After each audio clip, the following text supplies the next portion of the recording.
Sungguh-sungguh Allah sangat ridho ketika seorang hamba itu makan. Makan ketika sesuap nasi dia muji Allah, ketika minum seteguk nasi dia muji Allah. Itu kalau orang diridhoni Allah itu wali betul. Itu untuk jadi wali itu gampang. Kamu makan ridho, kamu nginjak buminya Allah ridho seneng, kamu hidup keseharian aman seneng. Nah ini supaya sampean kita semua ngaji betapa panduan Rasulullah untuk menggapai ridho Allah itu banyak yang keseharian sekali. Saking kesehariannya banyak dalam hadis dan itu sahih.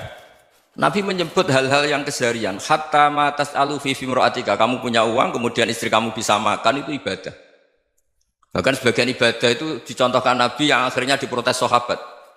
Yaitu wa fi buti ahadikum sedekah, kamu menggauli istri kamu itu ya sedekah. Sampai sahabat bilang yang benar ya Rasulullah. Ayati ahaduna syahwatahu wa huwa lahu ajrun. Masa urusan biologis, urusan syahwat kemudian dia dapat pahala. Nabi menjawab, alai salawadu'aha fi haramin akana alaihi wisrun. Bagaimana kalau dia meletakkan ke yang tidak benar itu kan dosa. Saya teruskan. Jadi saya mohon semua kita melakukan kebaikan itu kalau dalam kaidah fikih disebut al yakin la yuzalu bisyak. Banyak kebaikan yang kebenarannya itu 100%. Tidak punya efek samping ke pihak lain, ke kelompok lain, ke komunitas lain. Yaitu tadi misalnya Anda makan dan itu murah sekali, hanya butuh satu piring. Setiap punyaan kamu muji Allah, setiap minum kamu muji Allah. Itu redaksinya Rasulullah SAW disebut Allah sangat ridho ketika seorang hamba makan, kemudian dia memuji Allah. Atau minum, kemudian dia muji Allah. Logikanya gampang, negara seperti ini yang kamu harapkan bentuknya kayak apa, mertua, ipar, komunitas, tetangga. Itu nyata terjadi itu kan belum pasti. Sementara yang mesti terjadi adalah kamu butuh makan, kalau tidak mati. Butuh minum, kalau tidak mati. Butuh bumi yang nyaman ditempati, kalau tidak kita juga mati. Sebab itu Allah kalau menyebut nikmatnya itu hal-hal yang keseharian. Alladzi at'amahum min ju'. Allah itu siapa?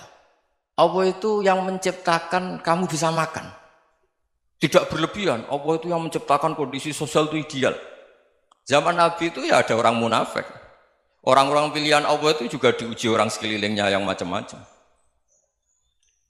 Semua diuji sesuai konteks zaman dan waktu. Nah, tapi ada ibadah-ibadah yang selalu disarankan Nabi. Sampai Nabi itu pernah ditanya, ayul islami khairun ya Rasulullah, Islam terbaik itu gimana? Jawaban Nabi itu unik. It'amut to'am. Islam terbaik itu ya makan-makan, yang santai-santai. Ketika Allah menyebut beberapa kebaikan, falak tahamal aqobah wa ma adrokan apa? Mal aqobah. Terusannya apa? Fakku raqobah. Terusannya apa? Au it'amun fi yaumin di masghubah. Ya itu acara makan-makan itu juga Islam. Kenapa? Ya bayangkan kalau tidak ada makanan kita mati kan? Kondisi sosial tidak ideal itu Anda masih gak apa-apa. Tapi kalau Anda tidak makan, Anda tidak minum, kamu punya istri cerewet masih bisa hidup, punya mertua cerewet masih bisa hidup. Tapi kalau tidak makan bisa mati. Berarti penting mana istri sama makan? Penting mana? Makan. Semoga istri Anda dengar, nanti kamu disuruh makan tapi pulang deh. Karena kita nyari ridha Allah itu berdasar firman Allah. Dan firman Allah itu menyebut keseharian itu riang, gampang. Yaitu tadi misalnya wa min ayatihi manamukum bil laili wan nahar. Termasuk ayat-ayat Allah itu kamu tidur. Maka dulu itu ada guyonan, ada tokoh Mu'tazilah, kelompok dalam Islam yang berpikir manusia itu bisa menentukan ikhtiarnya sendiri. Karena saya bisa duduk, ingin berdiri. Karena kelompok ini nggak terima kalau semua kehendak Allah, nanti bagaimana kalau semua kehendak Allah kok ada hisab ya, ada sanksi. Lucunya itu, dia akhirnya, ini cerita ya, mencintai seorang perempuan, cantik sekali. Dan itu dia menjadi ahli sunnah itu oleh hal-hal yang sepele. Karena istrinya cantik, ya namanya suami istri hubungan intim. Terus ditanya, Mas, masih ingin lagi? Masih. Silahkan diulang lagi. Wah ya tidak bisa. Katanya manusia bisa menentukan yang diinginkan. Itu tobat itu. Akhirnya kita tahu, makanya kalau dalam kitab hikam itu disebut al-aqil mayyakul madza yaf'alu wa hubi wal ghafil mayyakul madza af'al. Orang yang punya akal karena sadar ini wilayah Allah, semua milik Tuhan. Itu dia tiap hari berpikir, besok Allah akan melakukan apa terhadap dunia ini. Kamu merencanakan sesuatu mau plesir, ternyata gempa.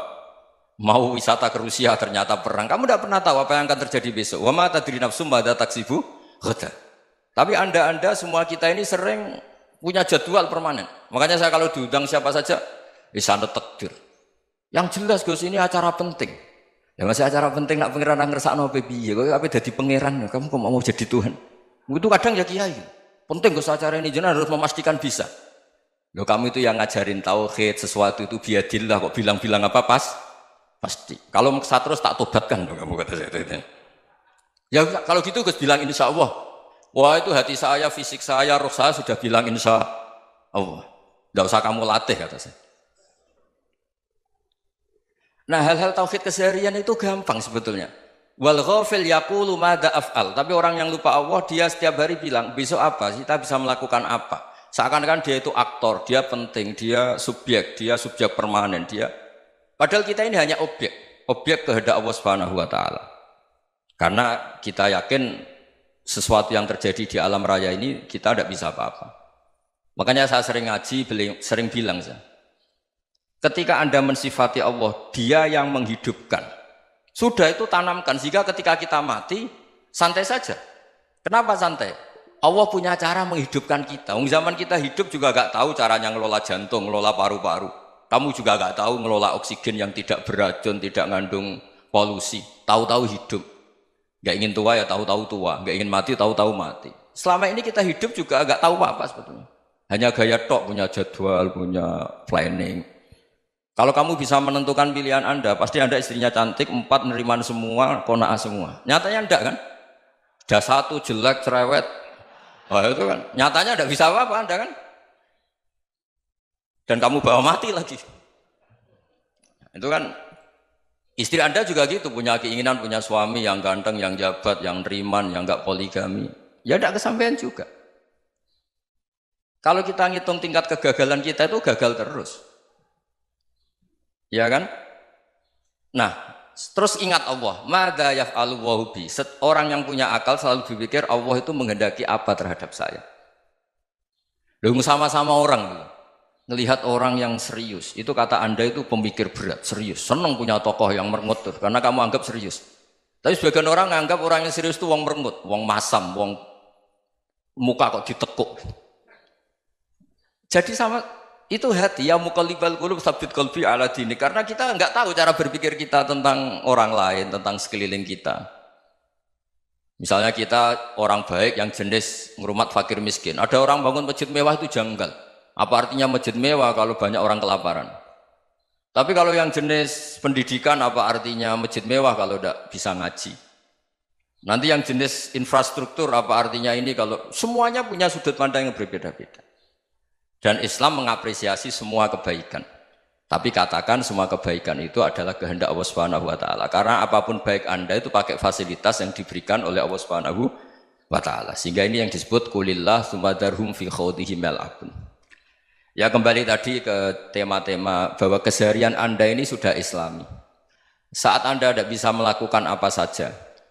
Saya sering ada jenazah, biasanya kalau tetangga meninggal saya sering disuruh ngelepas. Saya bilang orang ini baik karena sering ngelamun di rumah, sering nganggur di rumah. Ditanya sama anaknya, kenapa Gus nganggur baik? Ya kalau dia nganggur artinya juga agak berbuat sesuatu yang maksiat kan? Ya kan? Orang nganggur di rumahnya ya tidak bunuh orang, tidak maling, tidak korupsi, ya namanya nganggur di rumah. Lah cuma istri cara pandang nganggur gak menghasilkan uang itu. Tapi juga gak menghasilkan kriminal kan? Jadi sebenarnya Islam itu cara, makanya kalau sampai ngaji usul fikih itu ada kitab usul fikih namanya Lubul Usul, itu terkenal sekali di pesantren itu. Itu kalau ngapresiasi keseharian itu luar biasa. Izma min mubahin illa wa yatahaqqaqu bihi tarku haramimma. Karena keseharian yang mubah saat Anda lakukan itu ada kehebatan yang luar biasa, yaitu meninggalkan haram. Makanya dulu banyak orang-orang alim ketemu temannya itu guyon sampai semalaman. Itu biasanya yang semangat Islam itu kiai kok tidak tahajud, kiai kok tidak witir. Orang yang sedang mapan uangnya banyak, malam itu tidak kelayaban itu sudah luar biasa. Melawan nafsu supaya tidak maksiat itu sudah luar biasa. Supaya lupa guyon sama temannya semalaman sampai subuh. Gojlok-gojlokan ngenang zaman miskin, zaman kuliah nggak jelas, zaman apa. Melihatnya jangan tarkut tahajud. Seperti ini meninggalkan tahajud, tapi meninggalkannya ini talkul muharramat. Jadi kayak apa hebatnya? Sehingga Imam Ghazali punya riwayat yang agak unik. Hatta takuna ibadatu akhiri hadil ummah iku an-naum. Sehingga suatu saat ibadah terbaik umat ini itu tidur. Itu kan riwayat kontroversi. Ketika Imam Ghazali tanya, kenapa iya? Kenapa kamu mulai keluar dari rumah itu sudah banyak maksiat, melihat perempuan yang enggak mahram, melihat fenomena. Tapi kalau kamu tidur itu enggak melihat apa-apa. Tapi juga kamu jangan nganggap tidur itu ibadah betul. Saatnya melakukan fardu ain malah masih tidur. Tapi itu sudut pandang yang menjadikan kita Islam itu gampang. Jadi saat Anda tidak bisa aktivitas apa-apa, misalnya ada beberapa orang yang lumpuh. Lumpuh itu memang nggak bisa Jumatan, nggak bisa ibadah, tapi dia juga nggak bisa maksiat. Tidur itu memang Anda saat itu tidak bisa tahajud, tidak bisa witir, tapi saat itu ada zina, ada maling, tidak gosipkan orang, tidak bully orang, tidak menanamkan kebencian, tidak hasud. Sehingga tidur menurut Allah Ta'ala wa min ayatihi manamukum billaili apa?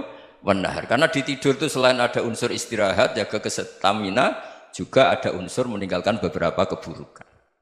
Nah saya mohon ibadah yang keseharian ini kita jaga.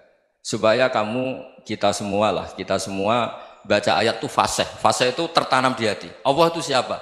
Alladzi at'amahum min ju'i wa amanahum min khauf. Dan Allah kalau cerita di Quran itu anna sababnal ma'a sabba thumma syaqaqnal ardha wa syaqqa fa ambatna fiha habba wa inaba wa qadba wa zaituna wa nakhla wa hada'iqa hulba. Kamu tahu saya ini siapa kata Allah? Saya ini adalah Tuhan yang menurunkan air, kemudian ada tanaman banyak. Habba wa inaba wa qadba, ada zaitun, ada tin, kalau orang Jawa mungkin ada tela, ada padi, ada mangga, ada pisang. Sudah. Wa inaba wa zaituna wa nakhla wa hada'iqa hulba. Ada perkebunan yang lebat. Tujuannya apa? Mata Allahkum, silahkan kamu pakai, kamu nikmati. Tapi karena kadang kita ini punya ide-ide besar. Tadi untuk syukur saja nunggu punya istri riman, rumah baik, tetangga baik, komunitas baik, semuanya baik baru syukur. Lama-lama nanti ada di surga, syukurnya nunggu surga paling kelas A. Itu sudah ada yang menghuni Rasulullah, kamu nggak boleh di situ.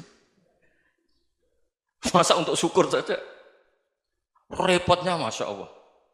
Jadi mohonlah Quran yang kalau Anda hafalkan juz amma itu kan ada ayat-ayat yang kayak tadi. Ya, fal yang dzuril insanu ila ta'ami. Coba lihat apa yang kamu makan ya, dari mana?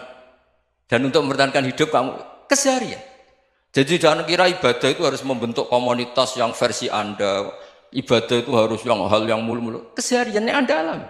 Loh ini saya tidak bikin-bikin. Saya ngaji bukan karena berdasar pesanan. Itu ayat yang saya baca kan betul ada ayatnya kan. Fal yang dzuril insanu ila ta'ami. Anna sababnal ma'a sabba thumma syaqaqnal arda syaqqa fa ambasna fiha habba wa inaba wa qadba wa zaituna wa nakhla wa hada'iqa ghulba. Terusannya apa? Mata'al lakum, silakan kamu nikmati. Mata itu silakan kamu nikmati. Ya kayak sampean dikasih hidangan ya makan. Ya sudah makan, habis makan ya minum, habis itu ngantuk ya tidur. Ya sudah normal-normal saja. Kayak apa indahnya Islam. Tapi Anda mencari Islam yang gimana lagi? Nah itu yang diajarkan guru-guru kita, diajarkan sanad kita sampai Wali Songo, sampai Rasulullah SAW. Bahwa pada akhirnya ada jihad, ada perang. Itu dulu memang perang, bukan membunuh, beda. Dulu kita dijajah Belanda ya perang, dan itu normal karena kita dijajah. Jadi ketika orang lain ingin baik sama kita, wa in ahadum minal musyrikin astajaroka ya fajirhu hatta yasma'a kalam Allah. Kalau mereka ingin baik ya kita baik. Makanya ada istilah musta'man, mu'ahad. Kalau mereka ingin damai, berdampingan dengan kemajmukan ya itu yang lebih baik. Karena memang Islam menghormati proses perdamaian. Wa in janahu nawa lisalmi ya fajnah lah. Kalau ingin damai ya kita harus. Yang subscribe semoga rezekinya lancar.